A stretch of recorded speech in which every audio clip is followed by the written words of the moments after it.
Hi guys, it's Miss Sickler, obviously.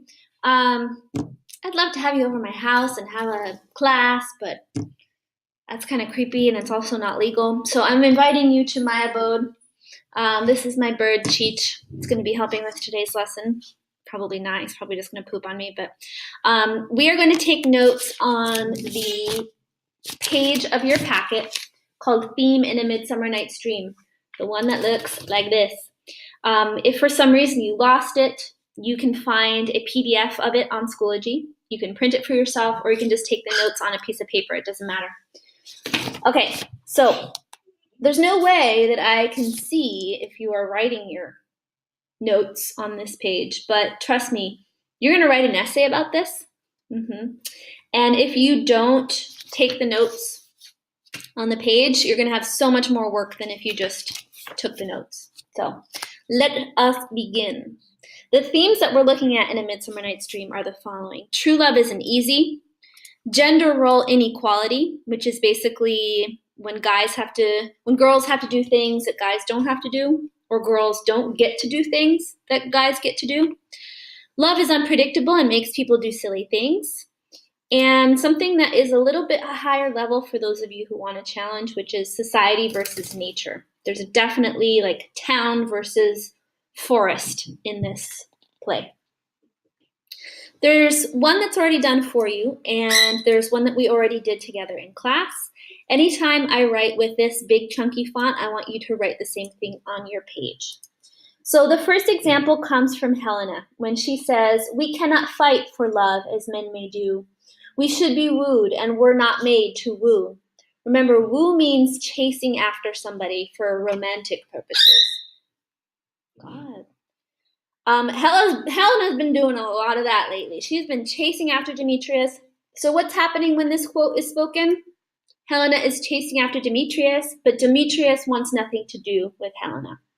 What theme do you think this demonstrates?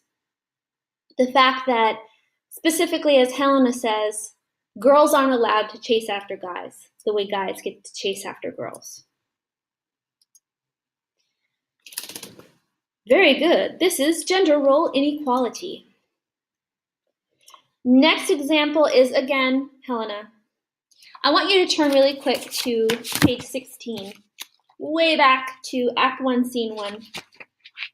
What's going on when Helena says, "Oh, teach me how you look, and with what art you sway the motion of Demetrius's heart"? Who is she talking to? What is she talking about?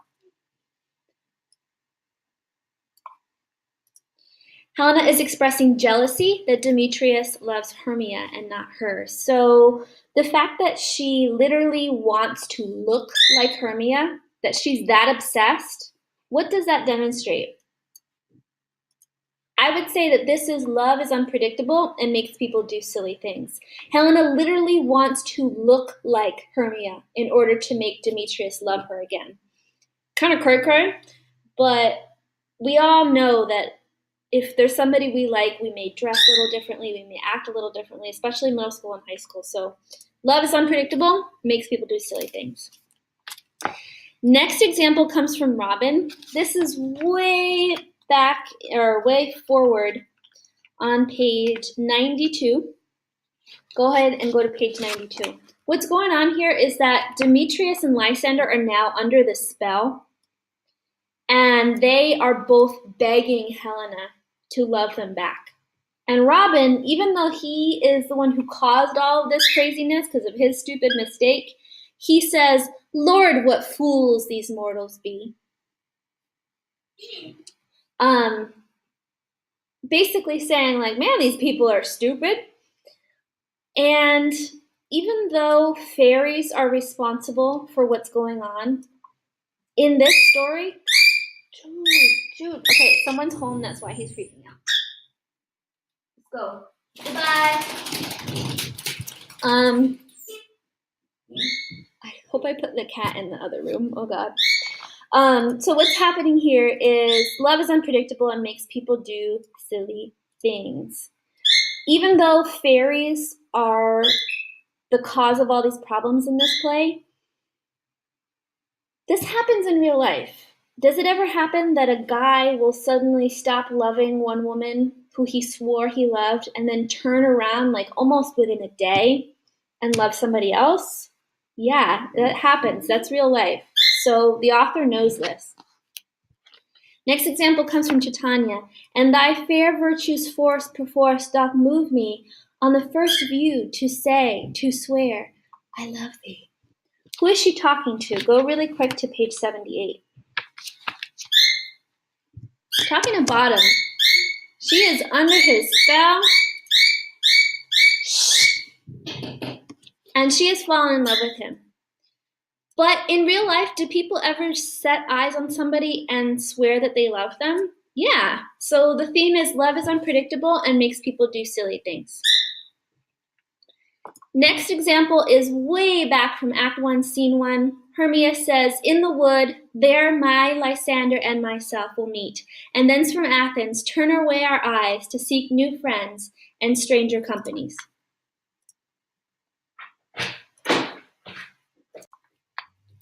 Here, Hermia is telling Helena that Hermia and Lysander are deciding to run away. Oh, I gave you the answer to the next one.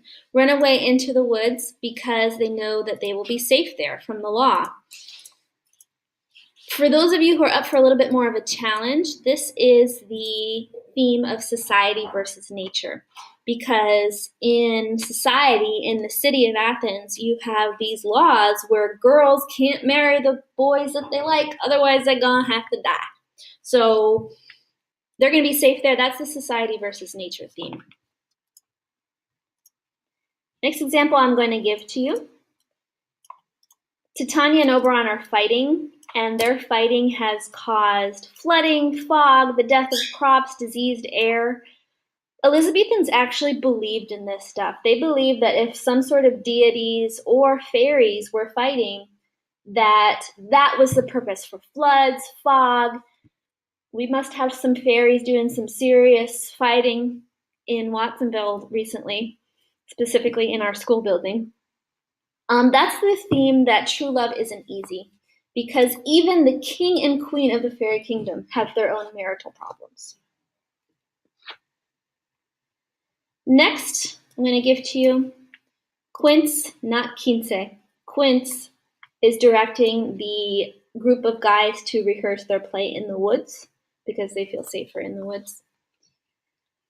Next one comes from Act 2, Scene 2, when Lysander is under the spell and he now loves Helena.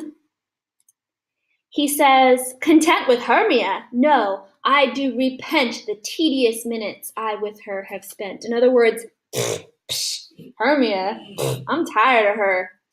What theme does this demonstrate? The fact that Lysander, who swore to love Hermia, has turned on a dime and all of a sudden loves Helena to the point where he hates Hermia. This is that love is unpredictable and makes people do silly things. Yeah, it's the fairy's fault, but in this case, this happens in real life. Oh, Mr. Richardson.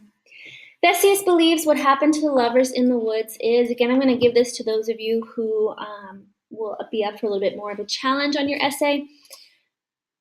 Theseus believes that all the stuff that happened to the lovers in the woods is a bunch of nonsense. You haven't read this act yet, but this is the society versus nature theme. Okay, last one. Titania. How came these things to pass? Oh, mine eyes do loathe his visage now. So, actually, you know what? I want you to figure it out yourself. Go to page 128. Who's she talking about, and how does she feel about him now? She's talking about Bottom, and now that the spell has been lifted from her, she hates him.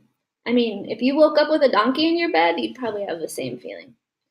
But people fall in and out of love in real life too. So again, here is the theme that love is unpredictable and makes people do silly things. Okay, those are all the examples. If you choose to write your essay about theme in A Midsummer Night's Dream, you have plenty to write about.